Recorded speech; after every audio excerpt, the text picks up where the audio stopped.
Well, hello everyone, and welcome back to AP US History. Today we're going to be covering a multitude of topics, and they're all from topic 2.7 in your APUSH textbook. If you want to follow along over there, it's a great idea. We'll be covering many topics, as I've already mentioned, such as population growth, structure of colonial society, cultural life, the Great Awakening, the Enlightenment, the colonies' relationship with Britain, and population and government. All right, let's get into it. Today we're going to be covering colonial society and culture, which is topic 2.7 in period 2. Now, the main idea is what characteristics and forces shaped colonial American society. The first major thing that we have to talk about is population growth. There were two major factors to this. The first was immigration of about 1 million European immigrants and enslaved Africans, and a high natural birth rate among colonial families. The population grew from 250,000 in 1701 to 2.5 million in 1775. Among African Americans, the increase was a lot more dramatic because they initially were at 28,000 in 1701 to 500,000 in 1775. Now, these European immigrants were generally fleeing religious persecution and wars. They were seeking economic opportunity as farmers, artisans, or merchants, and a lot of them settled in the middle colonies, which were Pennsylvania, New York, New Jersey, Maryland, and Delaware, and some of them also settled in the western frontier of the southern colonies, so Virginia, the Carolinas, and Georgia. Now, enslaved Africans were by far the largest group of people entering the colonies. They were coming in through force as they were sold as slave laborers, and they came in on the Middle Passage in the triangular trade. Now, most of them, the vast majority of them, lived in the southern colonies. Okay, so American Indians. When it comes to American Indians in this scenario, right, you have to think about it from their perspective. If you just have a massive influx of a bunch of people coming to your lands, what do you think is going to happen? Well, I'd assume that they're probably going to start taking more of our lands. So, as a result of that, conflict between settlers and American Indians grew.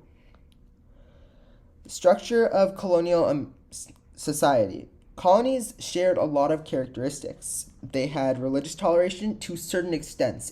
It really depends on the colony. Like Pennsylvania accepted all who believed in God, including Jews. But at this time, only Christians could participate in government, just generally. Massachusetts was the most restrictive, which is something to note. Now, the class system was based on economics rather than hereditary power, and there was a lot of social mobility for white people. And family was the center of colonial life. Considering why the Pilgrims came in, or how they came in the first place, in family groups, it makes a lot of sense.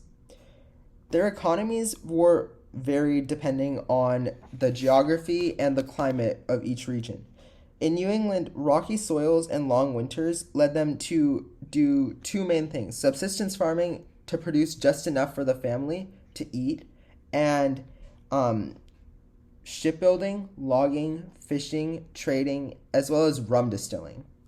The main things that you'll probably be asked about are more about shipbuilding, fishing, and logging, because they were right next to the ocean, so there was a lot of need for that.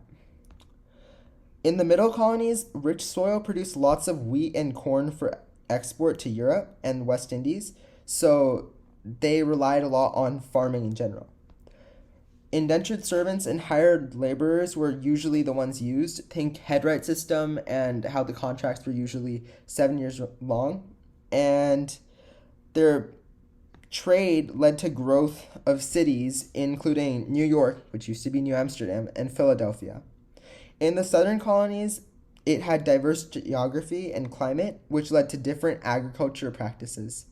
Small subsistence family farms and large plantations were both there, but generally the test usually talks about large plantations. Plantation products included tobacco, timber, rice, and indigo, and on these farms, it was generally slaves who were working. The monetary system of the time was paper money. Now, they used way too much, which led to rapid inflation. In terms of transportation, at the time, water transportation, for goods at least, was way easier than overland on poor roads. So there were many trading centers such as Boston, New York, Philadelphia, and Charleston. And they were all located on the sites of good harbors and navigable rivers. In the 18th century, overland travel by horse and stagecoach became a lot more common. In terms of religion, the majority of colonists were Protestants, but each region had religious diversity. Every religious group faced certain problems and discrimination.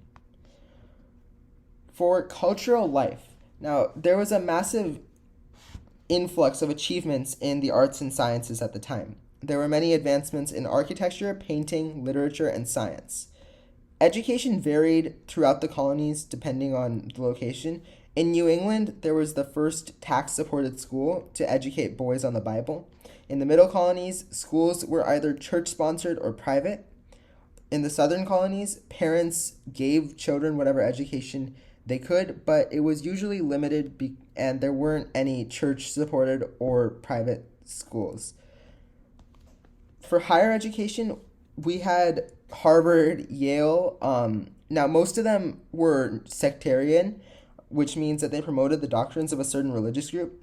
But the first non-sectarian college was the University of Pennsylvania, also known as UPenn. As education opportunities increased, ministers, physicians, and lawyers gained a lot more prominence.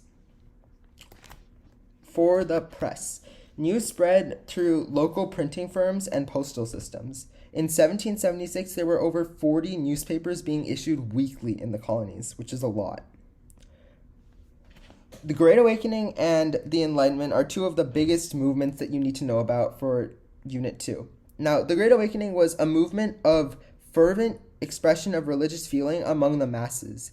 It was a Protestant movement, and two of the very well-known leaders of the Great Awakening were Jonathan Edwards and George Whitefield. Now, Jonathan Edwards will most likely be talked about in regards to sinners in the hands of an angry God. When he first gave this sermon, it excited little emotion, but once he started traveling and delivering it elsewhere in Massachusetts, it gained a fervent response. He used language from the Old Testament, and he presented an angry God who is angry for human sinfulness. Jonathan Edwards was the guy who did it in Massachusetts, and then George Whitefield kind of spread it around the colonies. He taught that ordinary people with faith could understand gospels without the needs of ministers. Now, the impacts of this included emotionalism, and it created these two big groups, New Lights and Old Lights. New Lights were supporters of the new expressiveness, and Old Lights were the opponents. There was a democratizing effect on how people viewed authority, not just religious authority, but general authority, including Britain. The Enlightenment was this massive European movement in literature and philosophy. It had the belief that reasoning could solve many of humanity's problems. One of the biggest influences of the Enlightenment was John Locke. He proposed this idea of natural rights, where basically certain rights were guaranteed simply because someone was human. Ironically, these rights weren't extended to African American slaves, which is interesting. But he also proposed this idea of a social contract, where basically these colonists could give up certain of those rights to their government, which in return would protect their other rights. Now, the colonial relationship with Britain was getting more tense at the time, because the colonies were developing their own colonial identity. This identity was generated because they had varied reasons for leaving Europe. They had a diverse mixture of heritage. There was a lot of different influences coming because of the environment that they were in, like the Enlightenment and the Great Awakening, and just a lot more other day-to-day factors that created this distinctive American culture. They exercised their rights of free speech, free press, and religious toleration. Also, there was this new mistrust of Britain because the first thing was colonists really liked salutary neglect, while Britain kind of wanted to enforce more regulations, as seen by the Navigation Acts and what they represented. Differences became stronger after 1763 because colonists kind of wanted to push westward while the British didn't, and it kind of came to a little bit of a climax there because Britain created this thing called the Proclamation Line, which is in period 3. Politics and government. Colonies had similar systems of government generally, where the governor was the chief executive, there was legislator voting to adopt or reject the governor's proposed laws, and they had a lower and upper house.